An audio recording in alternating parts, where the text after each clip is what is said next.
Друзья, приветствую вас. Вечерний обзор. Давайте рассмотрим, какие у нас основные события произошли, что вообще творится в мире, ну и к чему мы идем, что у нас здесь намечается и что происходит. А также на вечерке, что нам ждать по рублю, доллару, евро и основным ключевым активам. Ну что мы видим? Сыпанулась Америка. Масса вопросов, что там стряслось, что стряслось. Но это не столь важно, не столь существенно. Тут любое событие инициатор, оно могло вывести систему из хлипкого равновесия, потому что время пришло.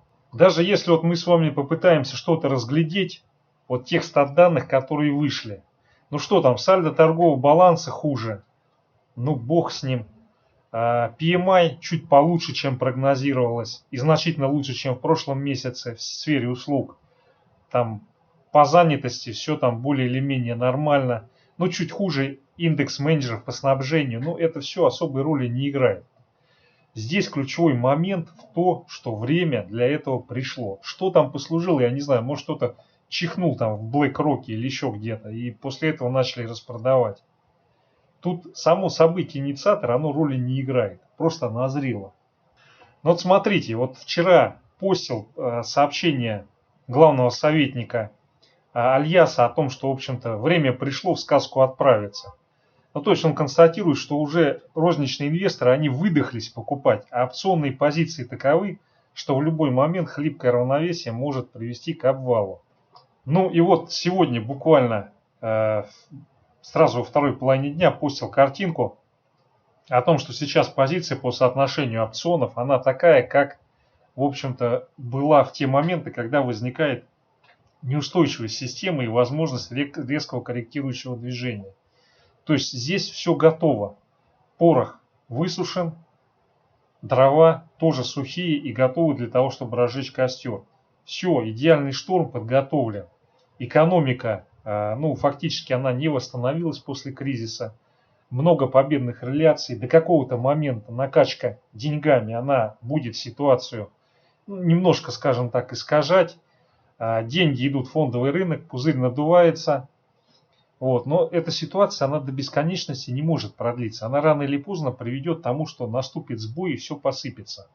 Так, ну вот помните, в июле был пост, там Джим Крамер, ведущий SNBC «Безумные деньги», заявил о том, что в связи с тем, что не согласовали пакет мер, демократы и республиканцы, 28 июля рынок начнет проседать. Ну, может быть, еще на 4% вырастет. Но на самом деле он вырос не на 4%, а все-таки на большее значение. Но здесь, понимаете, даже профессионал, он никогда не может точно угадать ту точку, которая будет разворотом и обвалом, или где будет достигнуто дно и откуда пойдет рост.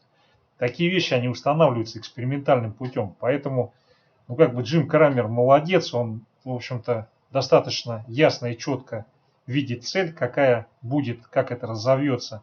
Ну, там 4-5%, ну, выросло побольше, там, насколько, на там 20%. Ну, здесь не суть важно, но фундаментально он направление абсолютно четко определил, что подходит к концу этот момент в ближайшее время. Он апеллировал в большей степени на то, что будет недоговоренность по выделению так называемых ковидных денег. Вот. Ну, чуть позже этот момент произошел, и сейчас вполне возможно, что мы получим очень хорошую коррекцию. Потому как пакет помощи он до сих пор не согласован, между республиканцами и демократами идут дебаты. Кстати, вот это снижение, оно могло послужить, вызвать то, что поступили какие-то новости относительно нестыковок в переговорном процессе. Это тоже вполне могло быть, но это мое личное допущение и предположение. В целом здесь главный ключевой момент то, что назрело. Ну смотрите, вот недельный таймфрейм, неделя пока не закрылась, но по сути здесь высока вероятность того, что будет разворотная формация. Если эта разворотная формация реализуется на следующей неделе, то у нас наиболее вероятная цель движения в этой разворотной формации будет находиться на 3050-3032. Ранее этот уровень уже рассматривали, об него стучались. Но это в том случае, если пойдет сначала пробитие 3380 и потом пробитие 3300. Вот эти два уровня Если на объеме берутся, то развивается движение. Первая цель 3032. И вот если здесь не удерживается, пробивает 3000, то здесь он сыпанется и уйдет на 2500, а может быть даже на 2400. Тут, собственно говоря, простора для снижения очень много. Так, ну вот дневка у нас такая мегамощная. Ну как минимум с такой дневкой мы должны сходить куда-то на 3360-3350. Вот сюда вот. Так, ну и по часовику сыпанулись и сыпемся, сыпемся. Вот если не ошибаюсь, вот эта штука называется «Три черных вороны». Вот, но в любом случае здесь масса разворотных сигналов, которые указывают на то, что на часовом таймфрейме, что движение вниз, оно будет в ближайшее время реализовано. Проблема заключается в том, что когда куча бабла идет на рынок, очень сложно понять, какой из этих сигналов будет разворотным. Потому как вот все эти модели, они разрабатывались, ну, точнее не разрабатывались, а анализ и описание их происходил для равновесных ситуаций. Равновесные ситуации, они подразумевают такой момент на рынке, когда возникает равновесие и начинается процесс, который созрел. Когда все время идет поток денег, ситуация искажается. И таким образом здесь вот мы получили такую затяжку, и сейчас вполне логично, чтобы эта коррекция развилась, и вот это вот осыпание, оно пошло гораздо глубже. Вот с учетом вот этого обстоятельства вполне укладывается вчерашний момент, который возник на российском рынке. Здесь как бы кто-то уже шутил не вполне удачно, что это Навальный Америку обвалил. Но на самом деле здесь ситуация очень простая. Россия, она по логике вещей должна начинать складываться раньше, чем Соединенные Штаты. Вот, собственно говоря, вчера и произошел этот удар по рублю. Здесь, скорее всего, в основе просто лежат какие-то мировые процессы, когда нарушился баланс из-за накачки денег, и все постепенно начинает пузыриться и неконтролируемо крутиться то вверх, то вниз, но в конечном счете это приведет к падению очень сильному. Так, ну сейчас вот на часовике есть попытка нарисовать разворотную формацию, не думаю, что это принесет успех. Хотя вот от текущего уровня вполне может сформироваться отскок. Вот. Но даже если здесь отскок будет, вот такие вещи, они, когда начинают происходить, это уже говорит о том, что все. Даже если сейчас вот скарабкаемся, заберемся на 3580, 3600, то все равно, я думаю, уже близок тот час, когда, в общем-то, все это дело развернется и начнет осыпаться.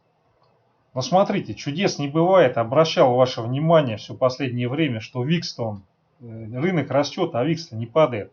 Все, вот нарисовали эту разворотную формацию, и здесь, как говорится, то есть малейший какой-то повод возник, и сразу ВИКС стартанул. Да, вот он может отсюда сейчас еще отразиться и вернуться вот сюда, вот в этот диапазон. Но даже если такое произойдет, это будет отскок дохлой кошки в обратную сторону. То есть здесь, судя по всему, уже сформировалось движение, и высока вероятность того, что отсюда мы уже стартуем и уходим. Первая цель движения, соответственно, 45. И потом, по факту закрепления на 45 пойдет и развитие кризиса, дальнейший рост.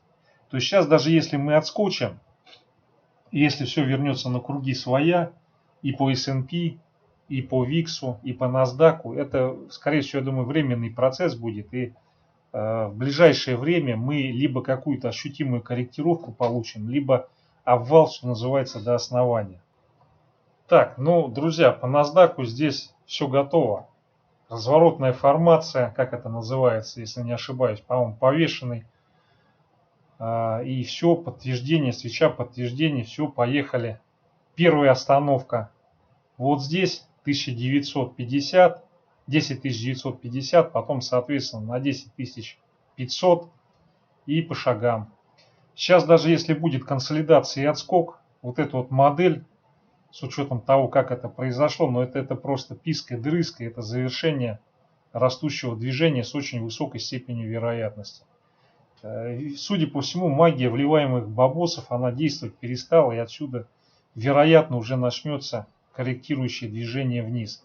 Да, там до выборов могут срочно с ФРС собрать отрицательные ставки ввести, и это какое-то время удержится вот в этом диапазоне выше 10800, но я думаю, надолго здесь не хватит. Тут как бы уже все, как бы инициация процесса пошла. Так, далее нефть, но сразу нефтку открываю, но пока здесь Армагеддона нету. Потому как вот эту линию 43,3, 43,2 ее, в общем-то, не пробили. Потрогали и все, отскочили. Тренд задан на снижение, но, как бы вот, судя по всему, пока такого осыпания его не произошло, но оно вполне может быть в ближайшее время. Вот здесь демаркационная линия это 39,6. Вот как только ее пробиваем, здесь просто ураганное ускорение может возникнуть. Так, ну на часовике нарисовался отскок. Здесь вполне как бы уверенная разворотная формация. И вот исходя из этой модели, мы сегодня-завтра должны куда-то сюда вот вернуться. Возможно, даже и выше. Но обращаю внимание на американские индексы.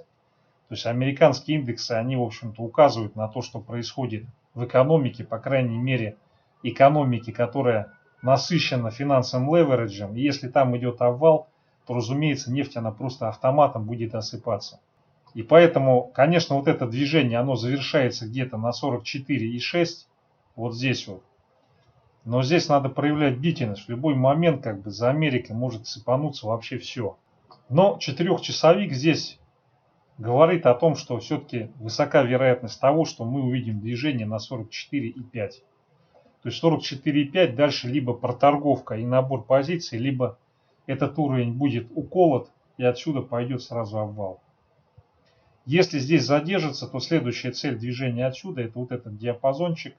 В случае закрепления в нем возникнет импульс возврата на 46. Вот. Но пока такой сценарий, я думаю, он маловероятен. Мало.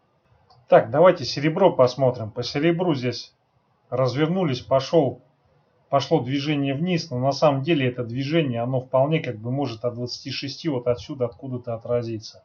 Так, но если вот локально серебро рассматривать, то здесь по сути назрела разворотная формация. И в том случае, если не будет пробито сегодня-завтра с утра 26,8, 26,6, вот этот диапазон, то у нас вполне как бы отсюда может развиться корректирующий отскок. Первая цель движения находится вот здесь, 27,4. И в случае, если он здесь закрепляется, то открываются шикарные возможности для того, чтобы сходить на 28,4, вот сюда вот. Но если диапазон пробивается, идем на 26. Потом, если не удерживается 26, пробой и улет вниз. Так, ну далее рубль-доллар. Смотрите, вот у нас здесь по сути, в общем-то, уперлись в верхнюю границу проторговки. И здесь, если не разовьется пробой 76, то в ближайшие дни у вас вполне возможен корректирующий отскок.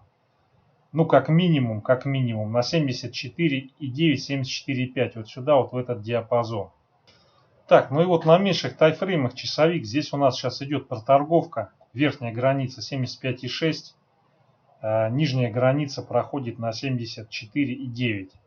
Соответственно, если возникает пробой 74,9 на объеме, то сразу корректирующий импульс, цель которого 74,35, 74,5, вот сюда этот диапазон. Вот. Если мы не пробиваем здесь, то у нас как бы остается только одна цель. Это тестирование на пробой 75,6, потом 76 и следующая цель 77,5. Вот сейчас на текущий момент времени давайте посмотрим, куда смотрят звезды. Так, ну по сути здесь инициация движения и цель этого движения на 75,6. Вот сюда вот.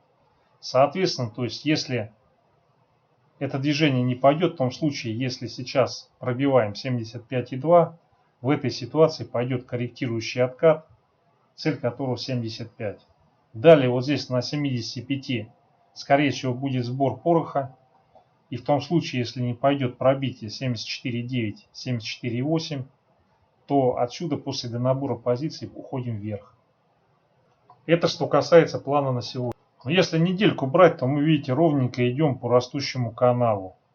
По идее, вот мы сейчас к верхней границе канала подошли, здесь нужен какой-то корректирующий откат. Вот. Но мы завтра посмотрим, будет или не будет отката. Сегодня, скорее всего, вот в диапазоне, который на часовике 15 минутки озвучил, мы поторгуемся.